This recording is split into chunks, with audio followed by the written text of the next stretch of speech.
सम्मानीय मंच और मंच के सामने बैठे हुए हमारे वरिष्ठ प्रचारक जो हमेशा सामने बिठा देते हैं और आप सामने बैठ के सुनते हैं, उनका एक बड़पन है। देश भर से आए हुए इस इंटरनेशनल कॉन्फ्रेंस को सार्थक करने के लिए कि समृद्ध एंड महान भारत 2047। 3 दिन पहले आदरणीय कश्मीरी लाल जी एक कॉलेज में युवाओं को संबोधन करने के लिए आए हुए थे। वहाँ मेरा मिलना हुआ और मिलने के बाद आदेश हुआ कि क्यों न आप अपनी छोटी सी कहानी उन सब भावी भारत के एंटरप्रेन्योर को बताए। मैं बोला साहब एक साधारण सा व्यक्ति क्या किस तरह से, क्योंकि मैं कभी वक्ता नहीं रहा बट कार्यकर्ता जरूर रहा हूँ, तो उनका आदेश है। मैं एक छोटा सा व्यक्ति हूँ, गांव से निकला हुआ हूँ, भारतीय वायुसेना में भर्ती होकर और उसको छोड़कर उनका यही आग्रह था कि एक सरकारी नौकरी के अंदर आप भर्ती हुए 5-6 साल के अंदर भारतीय वायुसेना छोड़ दी और एक एंटरप्रेन्योर बने। और आज उस एंटरप्रेन्योर 36, 37, 38 साल के अंदर 500 जिलों के अंदर आज अग्रवाल पैकेमोर ने अपने काम पैकिंग मूविंग का कर रही है। 4347 लोग करीबन 8347 लोग करीबन मेरे साथ काम कर रहे हैं। 160-62 कंट्रियों में अग्रवाल पैकेमोर अपना एक्सटेंशन कर लिया और 2019 में world largest movers of house hold का खिताब मिला। World largest, global largest. ये सब कुछ यदि मैं कहूँ, ये केवल कोई ज़्यादा मेहनत वाला काम नहीं है। करने के बाद पता लगा, करने से पहले तो मेरे को भी लग रहा था कि कैसे होगा, भारतीय वायुसेना की नौकरी में क्यों छोड़ूं। 3-4 साल मेरे को भारतीय वायुसेना में काम करते हुए थे। पिताजी हैदराबाद रहते थे, मैं छुट्टी आया हुआ था। जब मैं छुट्टी आया हुआ था तो एक मेरे साथ में कम पढ़ा लिखा, हम गांव में पढ़ते थे हरियाणा हिसार में हिंदी मीडियम से, साधारण सा स्कूल, 25-30 पैसे की फीस। तो वो हैदराबाद में किसी ट्रांसपोर्ट में नौकरी ढूंढ रहा था। तो उसको जब पता लगा कि मैं भी हैदराबाद में आया हुआ हूँ, वो मेरे से मिलने आ गया। वो कहा कि भाई कहीं आपकी जान पहचान हो तो किसी ट्रांसपोर्ट में मेरे को नौकरी लगा दो ना, क्योंकि ट्रांसपोर्ट ऐसी कारोबार है जहाँ ज़्यादा पढ़ाई लिखाई दिमाग की जरूरत नहीं होती। जस्ट गए अपने काम में लग गए। कम पढ़ा है तो लेबर लग गया, थोड़ा सा ज़्यादा पढ़ा है तो सुपरवाइजर लग गया, थोड़ा सा और पढ़ा लगा है तो कोई मुनीम लग गया, कोई और पढ़ा लिखा तो मैनेजर लग गया। तो वहाँ सब जगह खप जाते हैं, सब लोग खप जाते हैं। और हिंदुस्तान का आज जो जीडीपी का 4.7% यदि देखें तो ट्रांसपोर्ट जगत से आता है और 10.5 करोड़ जनता ट्रांसपोर्ट के व्यवसाय में आज लगी हुई है। तो मेरा एक जान पहचान का क्लोज रिलेटिव ट्रांसपोर्ट में काम करता था। मैं बोले यार उनके पास चल, ये तो मैं उनको लेकर चला गया और मैंने पूछा कि भाई ये हमने मेरा खास दोस्त है, इसको कहीं ना कहीं काम पे लगा लो। तो उसने कहा कि कितना पढ़ा हुआ है? उसने कहा 12 पढ़ा हुआ है। उसने बोला यहाँ तो बहुत डेली दुनिया भर के लोग आते हैं जाते हैं। तो उसने एक तरह से उसको नौकरी पे नहीं रखा। तो दोस्त का मुंह एकदम गिर गया। वो बोला कि क्या आपके कहीं फौज में कभी लग सकती है क्या? मैं बोला भाई वहाँ तो बड़ा मुश्किल है। तो न मैं लगा सका और न मैं लगवा सका। बड़ा मन वो हुआ कि उसी दिन एक तय किया कि मैं क्या फौज की नौकरी छोड़कर क्या एक ट्रांसपोर्ट, क्योंकि बिल्कुल आसान है, यदि इसको चलाऊं तो हजारों लोगों को काम दे सकता हूं। 1986 में वापस 1985 के एंड में वापस कश्मीर गया कि मेरी पोस्टिंग कश्मीर में थी। I had been Kargil twice, Leh Ladakh, Awantipora, Baramulla, Pahalgam जो देख रहे हो, वहाँ मेरे को 5.5 साल भारतीय वायुसेना में काम करने का मौका मिला। -18, -20, -28 तक भी मैं रहा वहाँ, हार्ड अर्निंग। और उसके बाद फिर वहाँ मेरे कमांडर थे, मैंने कहा कि भाई अब मेरे को नौकरी नहीं करनी। बोला क्या करोगे? बोला कुछ भी करूँगा। तो उसने कहा कि बहुत मुश्किल है बाहर जाकर करना। बोला सर ये आपको दिखता है, मैं कुछ भी करूँगा, अच्छा करूँगा।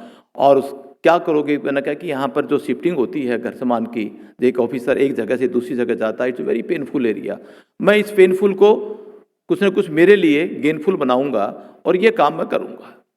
और वहाँ से तय कर लिया और किसी तरह भारतीय वायुसेना की नौकरी छोड़ी और छोड़ने के बाद एक पैकी मूविंग का काम किया और उस तरह से एक अग्रवाल पैकेमूर की स्थापना हुई और आज आपके सामने मैं खड़ा होकर मंच से बात कर रहा हूँ। मेरा कहने का मतलब यह है कि केवल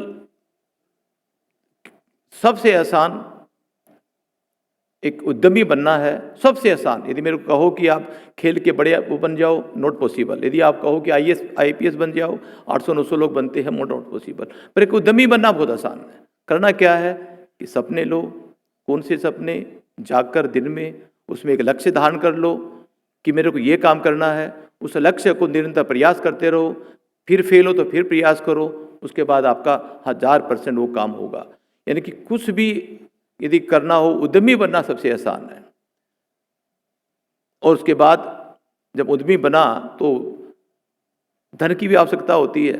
मेरे को काम व्यापार करोगे तो मैं जब बाहर निकला तो मेरे पास छोटी मोटी मेरी जो राशि थी 43-44 हज़ार रुपये, वो वार विडोज़ को और ग्रुप 4 को देकर मैं 1 रुपया, एक ये टोपी, एक बैग लेकर और एक टिकट लेकर वहाँ से निकला था। तो व्यापार करने के लिए धन भी नहीं था, क्योंकि जैसा था वैसा वहाँ देकर आ गया था। फिर करूँ कैसे? तो दोस्तों रास्ते बनते हैं और हमारा जो बिजनेस था जिस टाइप का, उसमें केवल कोई ज़्यादा काम करने वाला काम नहीं था, क्योंकि इधर से गाड़ी लगानी, इधर से पैकिंग करनी, खुद पैकिंग करता था, खुद कंधे पे बक्से रखता था और खुद गाड़ी लोड करता था। एक IIM अहमदाबाद के व्यक्ति ने कहा कि आपकी केस स्टडी करनी है। मतलब भाई कुर्ता काट के दिखाता हूँ, पहले वो बक्से के निशान आज तक भी लगे हुए हैं। बहुत गाड़ियाँ लोड करी है कंधे पे लेकर।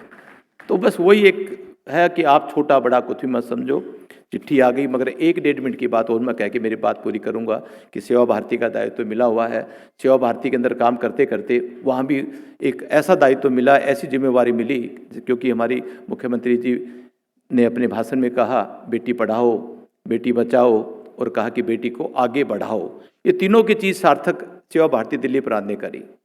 एक बस्ती है प्रेरणा के नाम से, 500-700 साल पहले देवदासी होती थी। उसका कोई भी अभी जो प्रारूप देखने को मिलेगा, नजफगढ़ के अंदर 170-80 घर रहते हैं। वो बस्ती प्रेरणा परिवार, उनकी सारी घर की बहनें और सब माताएं देह व्यापार करती है। बड़ी बड़ी गाड़ी आ जाती है शाम के टाइम पर, वो बैठती है चली जाती है। उनको पूछो तो क्यों करती है, मतलब ये हमारा खानदानी 600 साल से था, कोई नया काम तो नहीं है।